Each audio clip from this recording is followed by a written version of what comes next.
Ernesto Sábato nació el 24 de noviembre de 1911 en Rojas, Buenos Aires.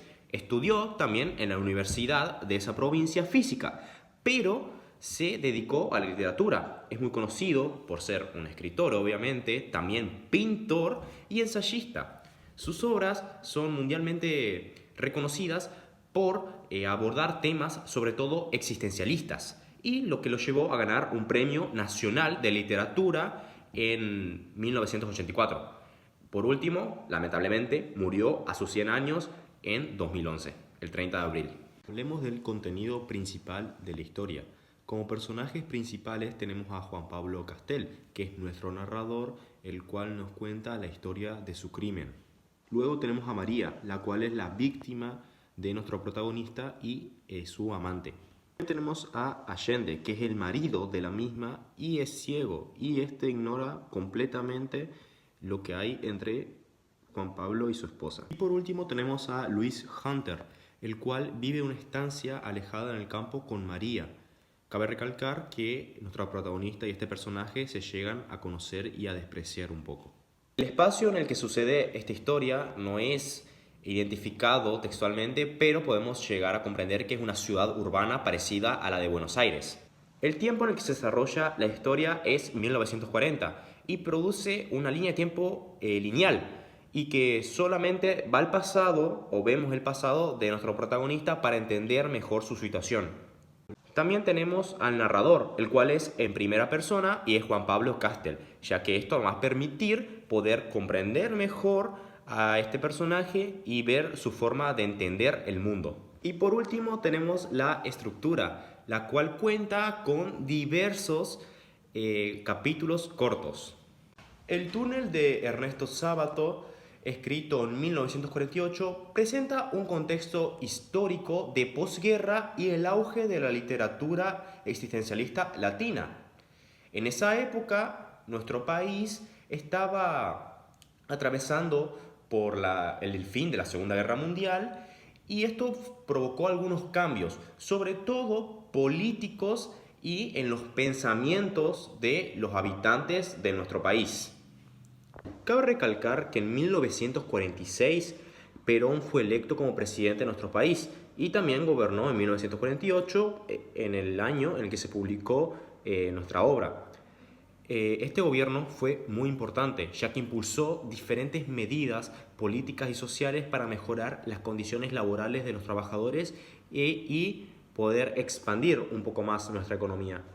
Como contexto literario, en primera instancia podemos ver el existencialismo, ya que nuestro libro fue escrito en una época donde este movimiento filosófico y literario era muy popular y trata de abordar y explorar la angustia, la tristeza y la libertad del ser humano en un mundo sin sentido.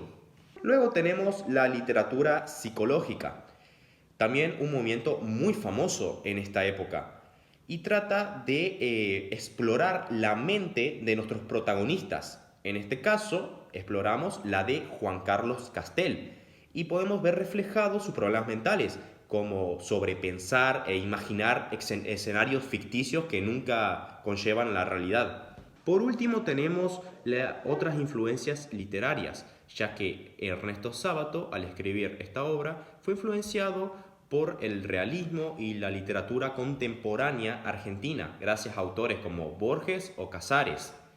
Pero este autor, o sea, Ernesto Sábato, muestra un mayor interés sobre la naturaleza, realidad y cuestiones de identidad. Ahora vamos a hablar de los temas principales abordados en nuestra novela. Como primero tenemos el aislamiento, ya que podemos ver a nuestro protagonista aislarse de los demás y de la sociedad, ya que no se siente comprendido, lo que lleva a un pensamiento más profundo y existencialista. Como siguiente tema tenemos la locura y la desesperación, ya que Castel va a luchar constantemente con una locura y una percepción totalmente alterada de la realidad. Y esta novela va a explorar justamente esas cuestiones y cómo su locura y sus pensamientos lo van a llevar a cometer algunos actos que capaz se arrepiente y cómo va a afectar esto a la hora de tomar acciones y relacionarse con el mundo. Como siguiente tema tenemos la identidad y el existencialismo. Esta obra está muy marcada porque nuestro protagonista, Juan Carlos Castel, está constantemente buscando su identidad, cuestionando su existencia y la de los demás, lo que nos refleja una preocupación existencialista y una búsqueda de respuestas claras en un mundo donde obviamente no las hay. También tenemos la obsesión y el deseo, ya que Juan Carlos está sumamente obsesionado con María, lo que nos va a reflejar que esta obsesión es una fuerza totalmente destructiva y cómo él es incapaz de conectar realmente con los demás, y también nos ayuda a entender un poco cómo las personas con problemas mentales se relacionan con las personas de afuera. Además, este libro aborda cuestiones de violencia y moralidad reflejadas a través de las acciones de Castel, quien también siente una necesidad por justificar todo lo que hace a través de su percepción del mundo, lo que nos deja ver cómo comete actos totalmente violentos y homicidas y lo justifica. Por último, tenemos cuestiones sobre el sentido de la vida y el existencialismo, ya que a través de la historia, Castel se presenta con preguntas que abordan temas existencialistas o preguntas muy simples que a veces no es capaz de responder, y lo que le genera mucha ansiedad, lo que lleva a sobrepensar y a buscar constantemente propósito en su vida, para su vida y su arte. Pasaremos a hablar de la intersexualidad. El libro que yo leí hace un tiempo fue La Metamorfosis, así que vamos a explorar las áreas donde hay intertextualidad. Como principio tenemos la alineación de nuestros protagonistas, ya que en La Metamorfosis Gregorio Samsa se ve convertido en un insecto, lo que lo lleva a aislarse de su propia familia, del mundo, de su trabajo, de absolutamente todo, que no se sienta comprendido, escuchado, que no se pueda comunicar con los demás, que nadie lo entienda. Lo que pasa algo muy parecido con Juan Carlos, ya que es una persona que no se siente comprendido por casi nadie y que está constantemente aislado de la sociedad y solo con su mente y consigo mismo. Luego tenemos la exploración psicológica por parte de los autores. Tanto Kafka como Ernesto Sábato lo hacen a través de sus protagonistas.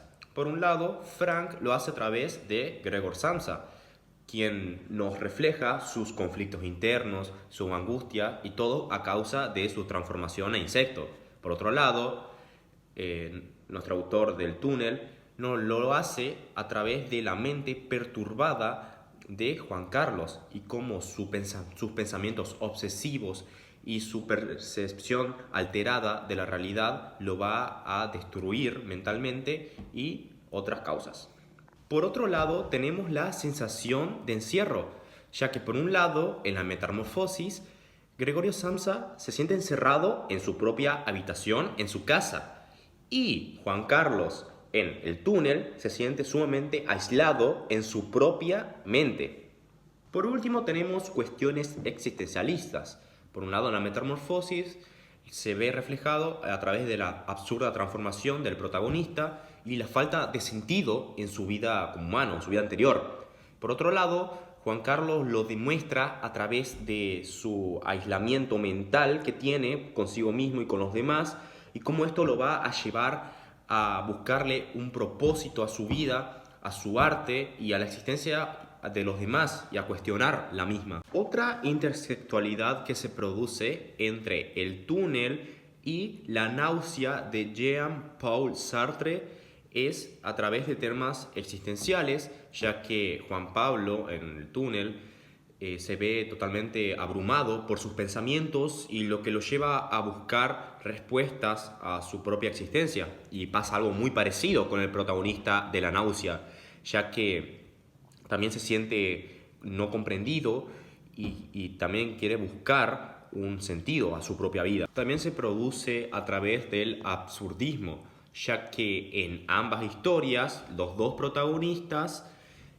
comparten que su vida no tiene mucho sentido y que no le encuentran un propósito fijo, lo que lleva a tener una mejor trama, por así decirlo. Y por último tenemos la conciencia del ser, ya que por un lado Castle se ve atrapado en su propia mente, en un túnel sin salida, y el protagonista de la náusea, llamado Roquentin, se ve atrapado en la náusea que le produce el hecho de ser responsable de su propia existencia y tener libertad.